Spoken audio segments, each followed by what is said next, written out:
What's up, guys? Good morning, good afternoon, good evening, depending with the time that you'll get to watch this video. Welcome back to my YouTube channel. My name is Bella Itemere. This is a very detailed video about me, about my life. Today, I'm going to tell you about everything about me. If you've been wanting to know who is Bella Itemere, so this is the video for you. We are going to talk about relationships, that is family and romantic relationship. We are going to talk about upbringing, my upbringing. This is a video about me from childhood to today. So if you're watching and you've not yet subscribed to my channel, kindly subscribe to my channel, share this video with your friends so that they can as well get to know me. I realize that most of you have joined the family and I have never done a detailed vlog about get to know me. So this is it. Get to know me. Grab your cup of coffee and let's do this. So I'm doing this vlog as I prepare for lunch. Today I'm marinating my ribs and then after 30 minutes niziweke kwa oven. That's what we'll be having for lunch, and ugali and some greens. Probably we'll have a very late lunch. So who is Bella Itemere? Bella Itemere is my name. I'm on Facebook, Instagram, TikTok, Twitter as Bella Itemere. That's the name I use across my social platforms. I was born and raised in Bungoma County, a Tongaren constituency. I know most of you have heard about Tongaren because of Yesua Tongareni. Yeah, that's our constituency. And then in a village called Lohuna. I went to Lohuna Primary and St. Louis Academy in primary. And then later on, I joined St. Anne's in Kakamega County, and later on, college in Nairobi. So that's about my slight background. And then I have roots from Kakamega and Busia. That's where my father was brought up. We have family in Kakamega and family in Busia. Yeah, I don't want to go into details, just that is enough. And also, Bella Itemere is a business lady and also doing some type of journalism. Journalism can be mainstream journalism, social media journalism, or let's say broadcast in social media. And also, we have what does it called? Print journalism or print media. So I've ventured into a journalism that is all about social media. I also work. I won't go into details. That is it. And also, I'm a business lady. I'm trying to raise, or rather bring up, a certain brand. My business name is called Bella's World. There's a vision I have for this business.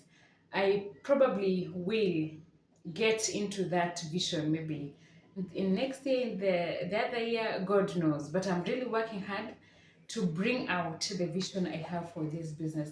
I started with selling trench coats, and then because I had a shop, I started incorporating more things, more stuffs for ladies. But my roots in business is trench coats. I really love trench coats because they're stylish, they are warm, they are very stylish. That is the main thing. So that is me. That is some little information about what I'm doing. Business, and also I'm into employment in some type of journalism. That's it. I really love journalism. I really love journalism. About my personality, I'm introverted and extroverted at the same time, depending with who I'm meeting. And kama nimekuzoea, right? That's the thing. I'm an introvert. Nikikupatana na wewe mara ya kwanza, I'm an introvert because sijakuzoea. I don't know you. I don't know the kind of person you are, so I'm an introvert. I'm an extrovert. Nikisha kuzoea, I will really be an extrovert. And also depends with the location I am. Nikikuwa kwa location ya watu nimezoea, I'll be a very extroverted type of girl. But nikikuwa place sijawahi enda, I'm just there for the first time. I don't know who I'm meeting here. Let's say a place like an entertainment joint. Nikikuwa hapo for the first time, I'll be an introvert, a very introvert soul. That is who I am. About me, when it comes to real life, when it comes to work, when it comes to my own business, I'm very resilient. I'm a very resilient type of girl. Nakaanga hivi nikitia bidii nikijiambia siku moja itajipa. I really love journaling. I like writing down. I like planning things prior. When I have an interview, I plan prior. When I have things to do, even in my business, what I want to stock next week or next month, what I want to do, or just my thoughts generally. I love journaling. Journaling calms my soul in a certain way. I don't know how, but it does. It does calm my soul. I have different traits. I really have different traits. I have funny traits and weird traits. One of the weird traits I have, I will randomly advise you just about anything. That is a weird thing, right? I'm trying to work on that, but I don't know if I will get over it. Naweza patana na wewe saizi uniambie you have a business and I'll just start advising about business. You will tell me you have a problem in your relationship and I'll advise you about that relationship. And this goes to people who listen to me. Najua kuna watu they don't have that skill, that listening skill. So, but if I realize that you are really listening to me, I will advise you about anything, about life, about marriage, about child bearing, about just anything. I randomly advise people. Hata jana, funny enough, jana I met a colleague. Not a really, is it really a colleague? A lady. Tunafanya business na yeye at the same area. And I randomly started advising her about business. It's not like we are friends or very, very, very close, but that is who I am.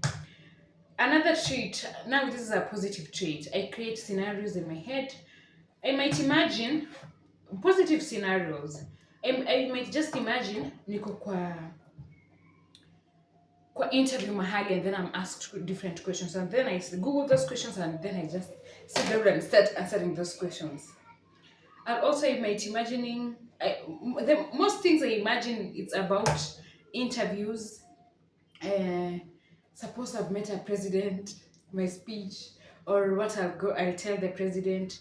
Suppose I'm having a sit down with a CEO from a very renowned brand, and this CEO asks me about my dream, my passion in fashion industry and all that. So those are the type of scenarios I imagine. I also imagine myself giving a speech about certain certain things about religion, my take about what and what. Those are the things I imagine in my head. Those are the things I imagine in my head and I come up with.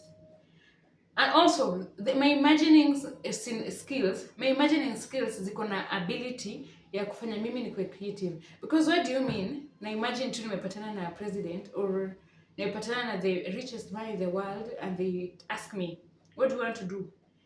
What is fashion to you?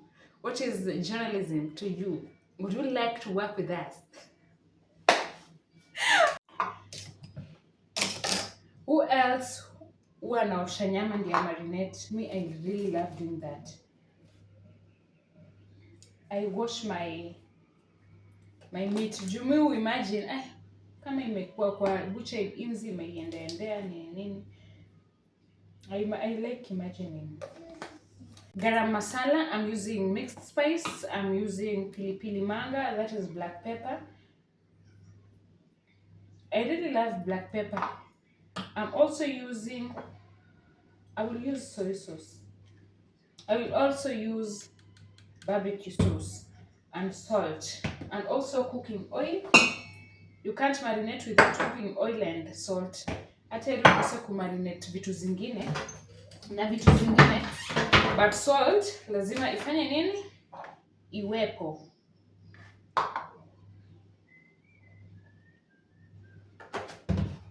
Salt lazima iwe. Soy sauce makes meat tender.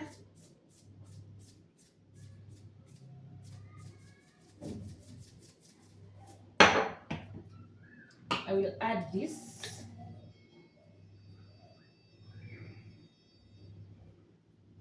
will also add this.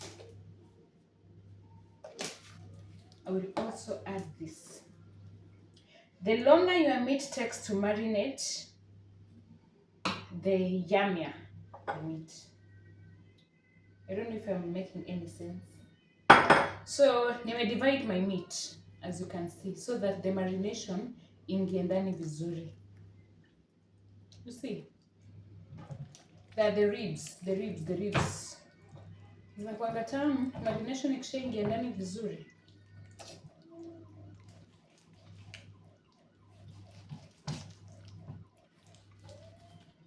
This is what I do. I love cooking. I have a passion for cooking. In the near future, I will have some joint. I will venture into food business and have a joint there. I enjoy cooking, especially my traditional vegetables. I really love that. Napenda kuchemsha chakula tu ive vizuri. I don't know kama ni uzee ama or anything, but napenda kuchemsha chakula ive vizuri, chakula tamu. I honestly don't eat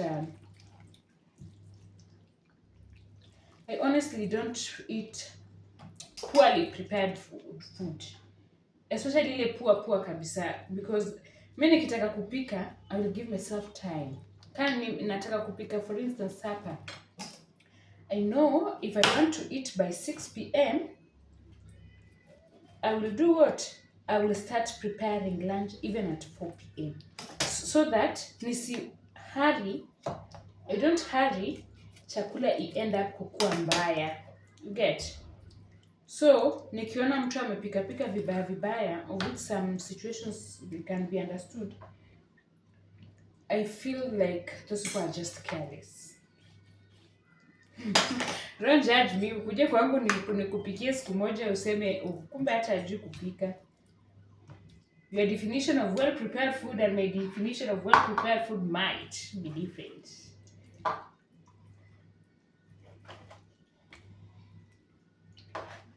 Another thing is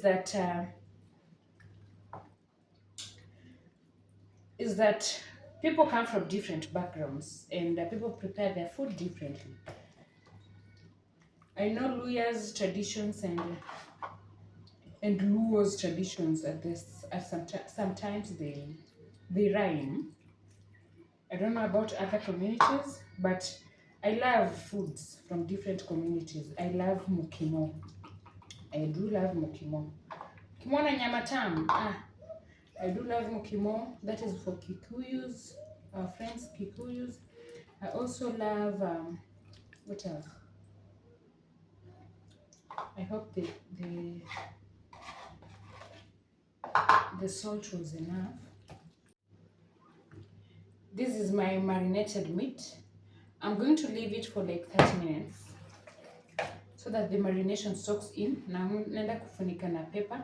My marination soaks in, and then I will come back as we continue doing the vlog. And then after that, I'll come back niweke kwa oven.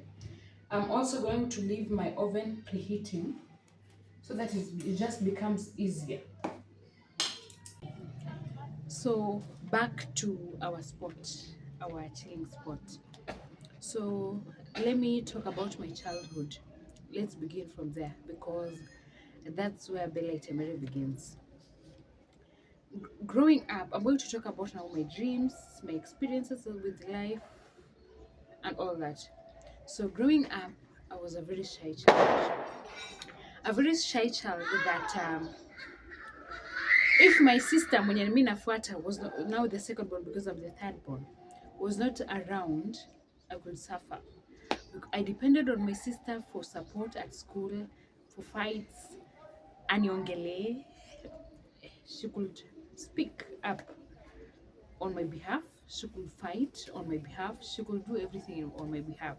So growing up from childhood to around class 5, I was a very shy child. I depended fully on my sister, who is our second born. I was a very shy child, and then from class 6, I started having dreams now.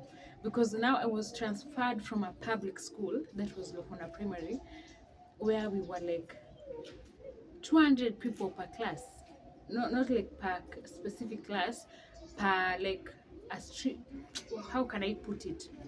Ungepata class 4s wako 200, so per stream they're like, kulikuwa na A na B.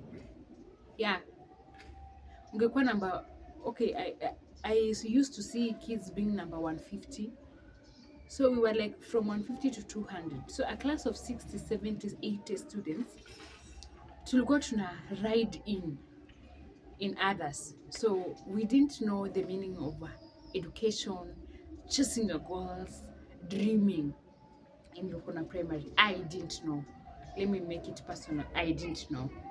But being transferred to St. Louis Lukona Academy, where kids had dreams, where kids learned so much, where kids had good understanding of English language, they could express themselves very well. Being transferred to St. Louis Lukona Academy changed my everything.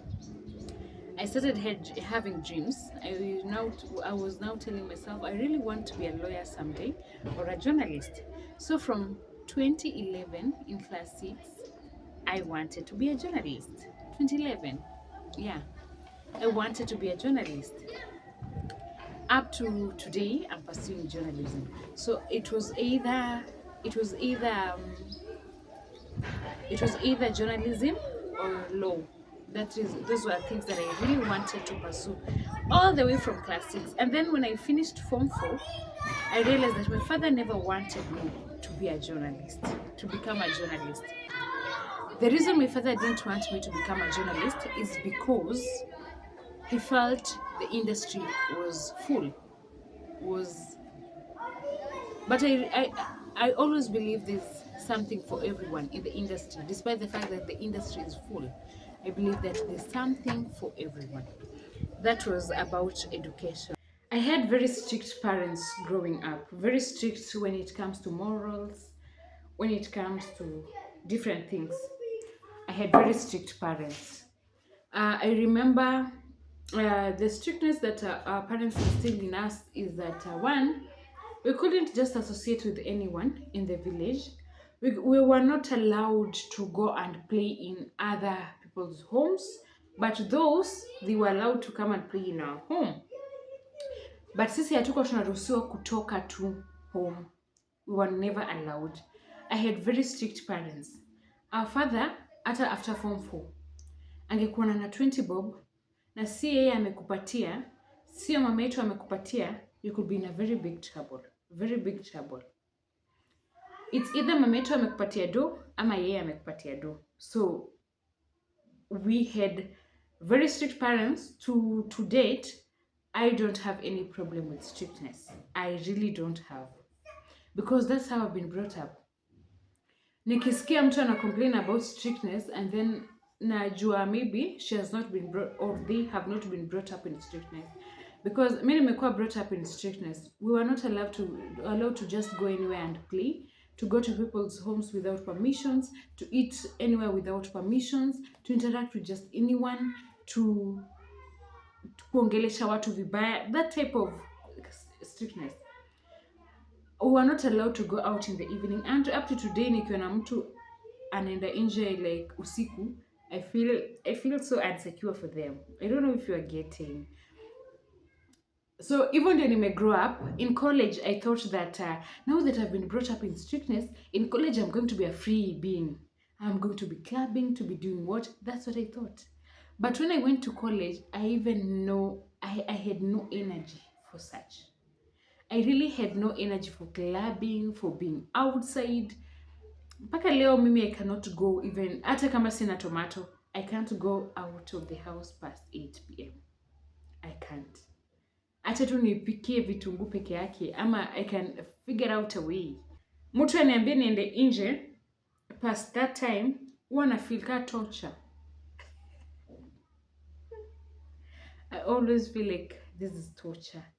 You are not doing a very nice thing to me. You don't love me, you don't like me, and this is why you are sending me outside at the dark at 7 p.m. or 8 p.m. That's what I always feel like. Strict parents who took me to school, taught me morals. We had family traditions, and that's what I really want. Actually, the kind of family that I was brought up in, except I would like to change a few things, but that is the kind of life I would like to bring up my kids in. I would like them to have family traditions. They are very important. They bring you guys together. They they bring you guys together in one way or another. Family traditions are so important. We had this kind of family traditions whereby every Sunday evening tulikuanga na meeting, not necessarily meeting ya kwa advice every time, no. Our father used to change, or our mother used to change things. This Sunday mtakuwa tuna mtaimba muombe, next Sunday maybe atawa advice, another Sunday atawa correct the mistakes that they have been seeing you guys having some behaviors. They will address some behaviors. Siku ingine itakuwa about talking about your dreams, education, what you would love to achieve in life. I would like my family to have such kind of tradition whereby Sundays or whatever day, even if it's Saturday, tunapatana jioni, and Sundays we always had chapo beef and waru or cabbage, walikuwa na chin stew, but we always had chapos on Sundays.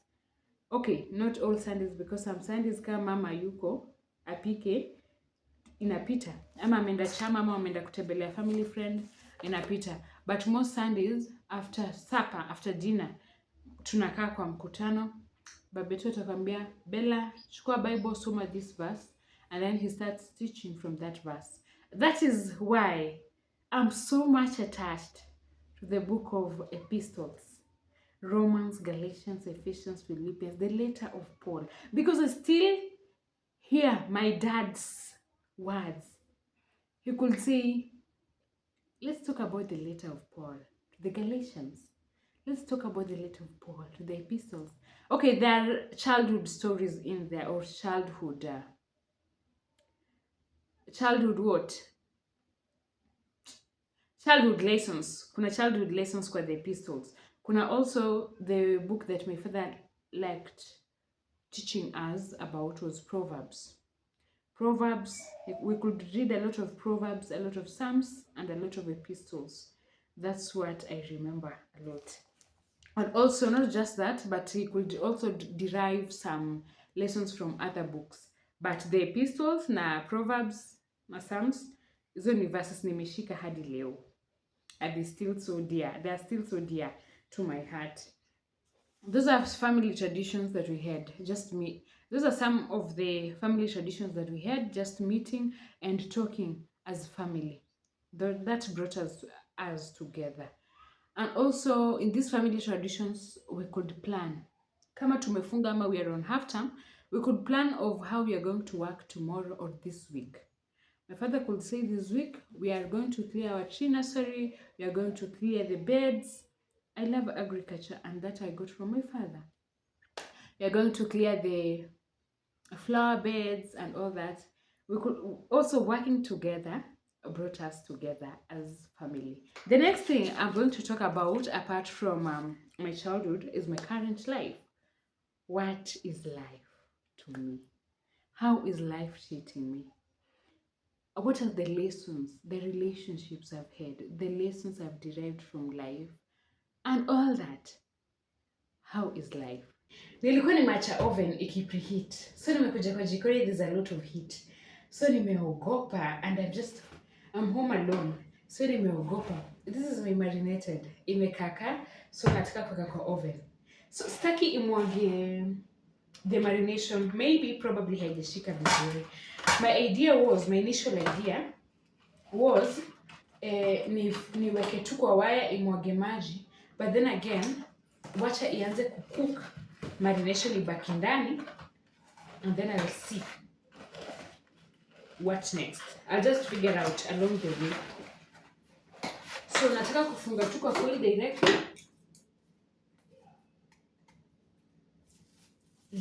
I'm feeling like hata kama nimemarinate, staki tu ianze na kumwaga that marination.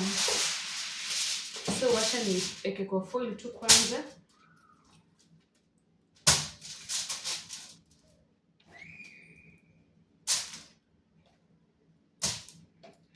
should I? Watch it. So let's talk about my current life. Currently, I'm trying to navigate different things. In that age or in that season or in that period of life where I'm trying different things to see what will work out. I'm trying content creation, I'm trying business, I'm trying employment. But employment, I don't like this full time employment. I don't like. And I'm also facing challenges along the way. Like you see, the challenges I'm facing are just kawaida challenges. It's not that zangu ni tofauti ama because in business you will need money. Whether you sell or you don't make sales, you will need money. You will need money to restock because the client who buys from you over and over wants to see new stock maybe weekly or monthly. So if you've not made enough sales for that business, what are you going to do? So those are types of the challenges that I face. And I feel like most businesses are collapsing. It's just hard time. We're just experiencing a very hard time in Kenya, or not just in Kenya. I understand that it might be a big challenge, but we're experiencing a very hard time, and we are trying to find out what's the problem. I see businesses closed down on the internet daily. People saying they are closing down their businesses because they are not bringing in anything. I had a friend who closed down her business. She was paying rent of 15K. She was paying her shop attendant 10K, and then that is 25K. So this means that her business is supposed to bring in at least 50,000 monthly. Why? Hear me. Because, so hear me out. This guy is going to pay her shop attendant 10K, her shop rent 15K, and then she is also supposed to pay herself. And also maybe if you are depending on your business 100%, shop rent, home rent, your house rent, and other things for survival is gonna be hard. It's gonna be hard. It's already hard, and it might be worse. So those are some of the challenges, major challenges I'm facing in business. The economy is not economy. The economy is not doing so well for people to promote you. It's not that people don't want to promote you, but what I want to do, people have to prioritize what is important. You remember the Maslow's law of needs. There are things that are important and there are things that are not as important. So in business, that's what I'm facing. In employment, I don't think I have any problem because I'm working from home or from wherever I will be. What is motivating me currently is my goals. I have big goals that I want to achieve in life, and I feel like they are possible. So for me to make these things a reality, I have to put in more efforts. So nakanga chini naona, ai, nikilala hivi, am I going to create the brand I want? Am I going to come up with something meaningful? Because the more you stay awake, the more time you have to think, or the more time you have to improve yourself. What I'm learning currently with life is that go out. Don't leave the house, go out. Meet people, share your dreams, share your goals. Just meet people. You might interact with people, watu wakupatie good ideas, watu wakupatie heads up, watu wakupatie nini. You know, people are out there. People are not in your house. People will not meet you in your house to advise you. Go out. That is the main thing I have learned in my life right now. Just go out. Unaweza kuwa na challenge fulani unafikiria challenge ni impossible, but when you meet your friends out there and you share that challenge and they easily provide solutions, the life becomes better. And then as you share challenges with your friends, you have to understand that not all challenges are to be shared. Kuna challenges unafaa kujiwekea, kuna challenges you can share. Okay. okay, I was saying kuna challenges unafaa kushare, kuna challenges unaweza jiekea. So what I do in my life is that I wake up every morning. I wake up. I have to. I can't say I pray daily, but kuna zile siku challenges zinakuzidi mpaka utaki kuomba. Like you just tell God, see what is in my heart and answer my prayers. Just see what I want for me and my life and myself and my loved ones and answer my prayers. So kuna ile time ujisikii kuomba, kuna ile time unaomba, kuna push through. So I wake up, sometimes I shower in the morning, sometimes I prepare breakfast fast, and then I start the day. How do I start the day? By researching. ChatGPT has helped me and other apps in researching in ideas in what. Then I start posting on the internet. I'm a social media manager also. I start putting for my page and other pages. So I start creating content up to around 11. Then I decide if I'm going to the shop or not. By 11, kama sitakuwa nimedecide if I'm going to the shop or what or not, I will continue doing the things I do on the internet, creating content, posting my stock, just everything in between, and also researching about more content ideas because I want to really be consistent. Out of this kind of content I'm creating, I researched it. How do I do a very nice get to know me? And this was one of the ideas that I found helpful. Number, I've talked about, I introduced myself, I talked about my personality, I talked about childhood stories. My current life is what I've finished talking about. And then we are going to friendship and relationships.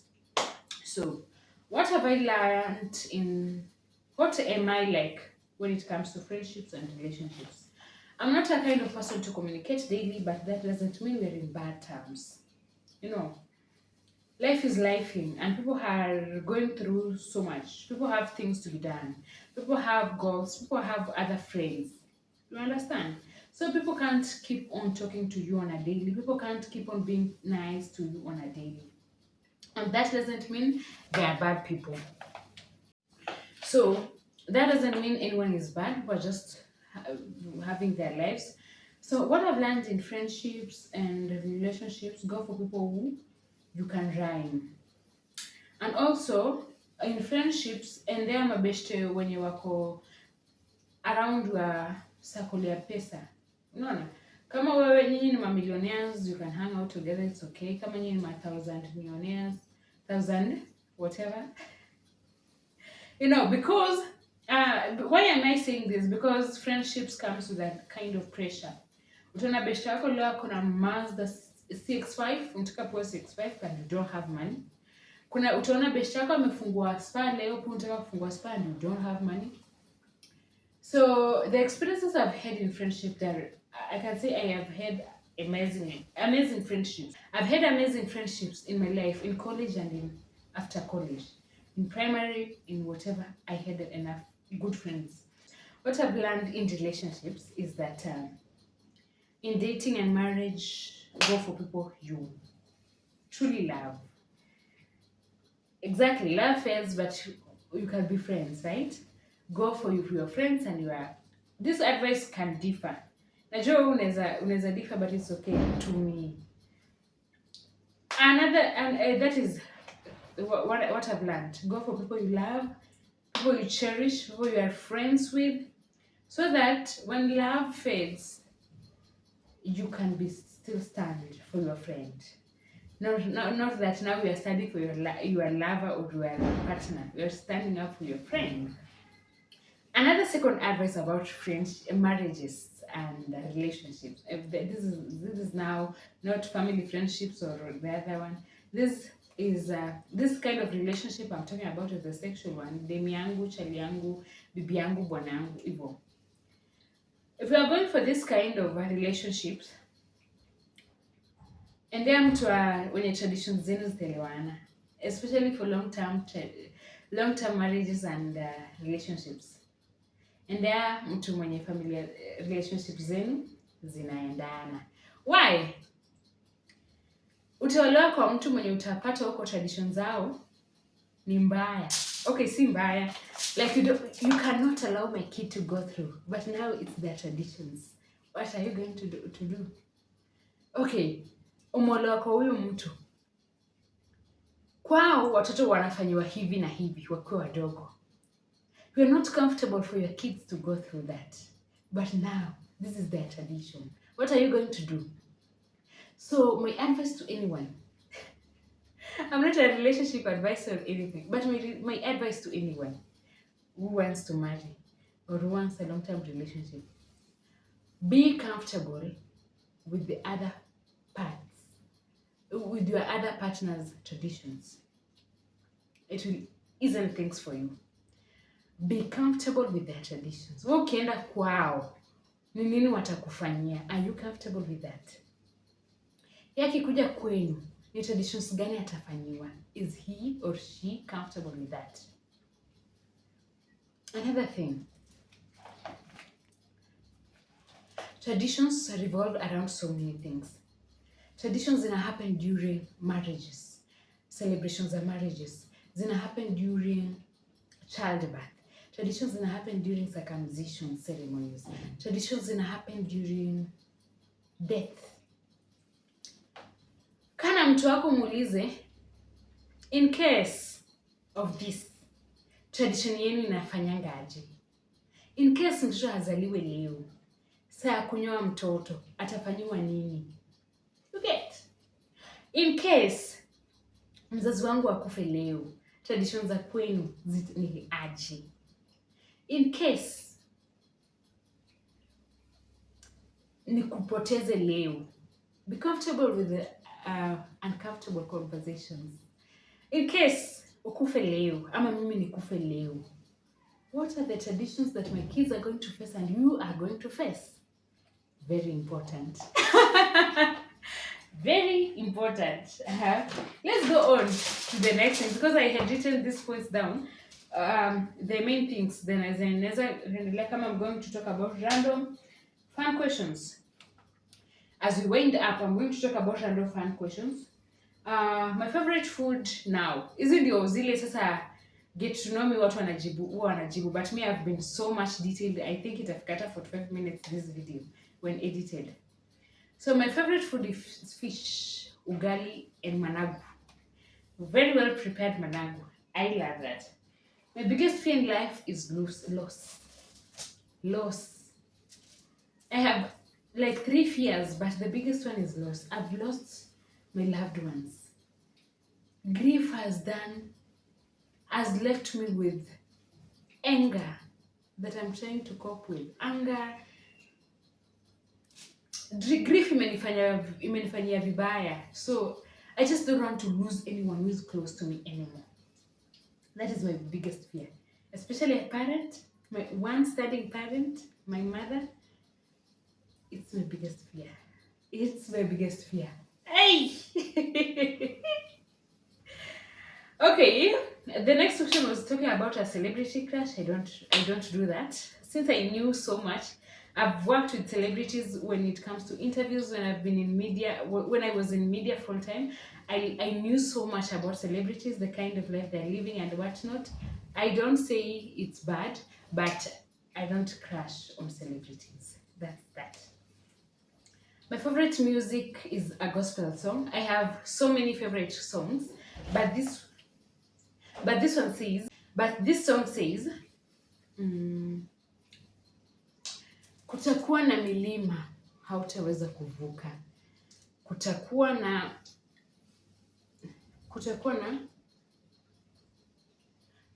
na mito hautaweza kuvuka. Sio kila ombi litalijibiwa na sio kila wimbo utatuliza moyo.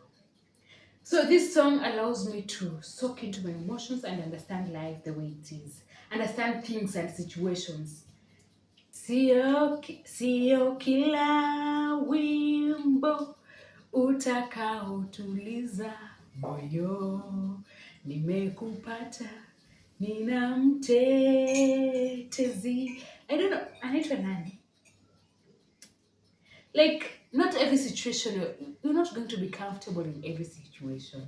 Sio kila maombi itajibiwa. Hiyo shida yako inafaa uipitie sometimes ndio ujue what life is. Ndio ikufunze kitu inafaa kukufunza. Sio kila mito utaweza kuvuka. Kuna ingine unawachia Mungu. Get? That is a very powerful song with a very deep meaning. You can translate it in your own way, but it's my favorite. Okay, let me talk about my YouTube journey and more questions about fun things, and then I finish because we are taking longer. I've been on YouTube since college days, and I opened YouTube with a reason. When I was in college, I opened my channel with a reason of I want to get courage. Journalism, if you've done journalism, unajua iko na practicals mingi. Watakwambia you report news live mbele ya classroom. I had no courage. I decided to open my channel so that I practice on that courage, and it did me wonders. Class ya presentation zote I got an A, nilipita. So I learned that, ilinisaidia to build courage, and then I realized that I can actually create something out of this. I've not been consistent. Saizi nafaka kama ningekuwa consistent, I could be somewhere greater.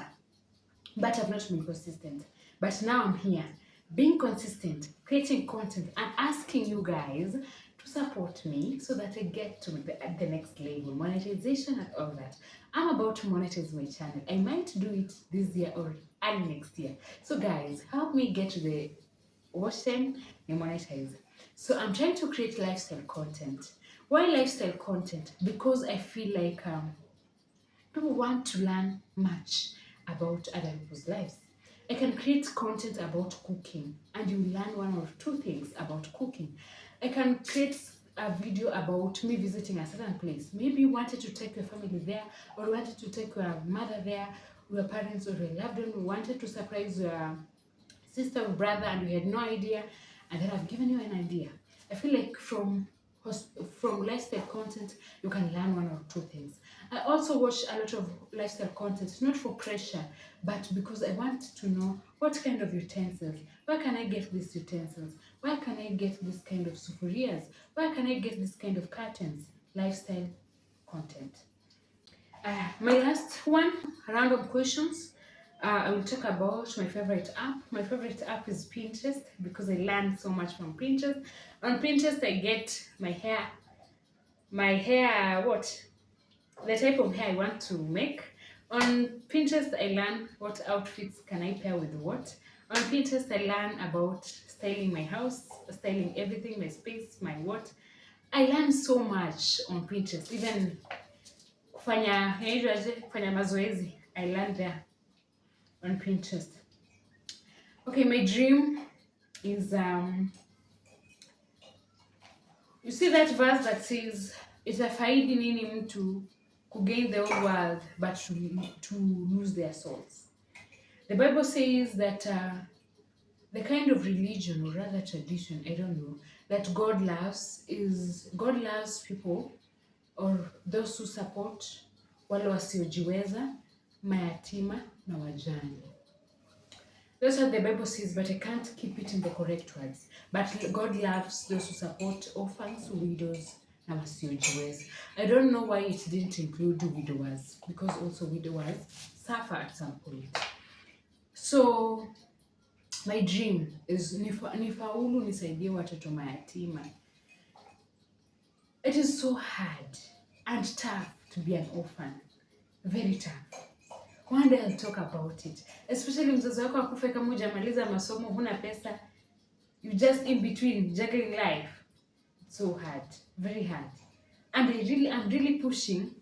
Mungu anisaidie. Nisome ni faulu. Hata kama sitafaulu sana, I can start with small acts of kindness. Nisaidie watoto mayatima.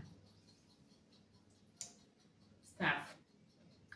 Anyway guys, that was my vlog for today. I hope you've learned one or two things from me. And I'm so much glad that you've learned that. I will appreciate if you follow me on my social platforms. I'm on Facebook, Instagram, TikTok as Bella Itemere, and also on YouTube as Bella Itemere. I will appreciate if you share this vlog with the friends so that they can as well get to know me. Maybe they will fall in love with what I'm doing. That is number two. I will also appreciate, number three, I will also appreciate if you subscribe to my channel, and not only subscribing, if you also watch my videos, like my content, leave a comment, let me know what you're thinking, and also just engage with my content in any way by liking, by commenting, by sharing. Subscribe to my channel and hit that notification bell so that you get to know when I upload videos. Thank you so much.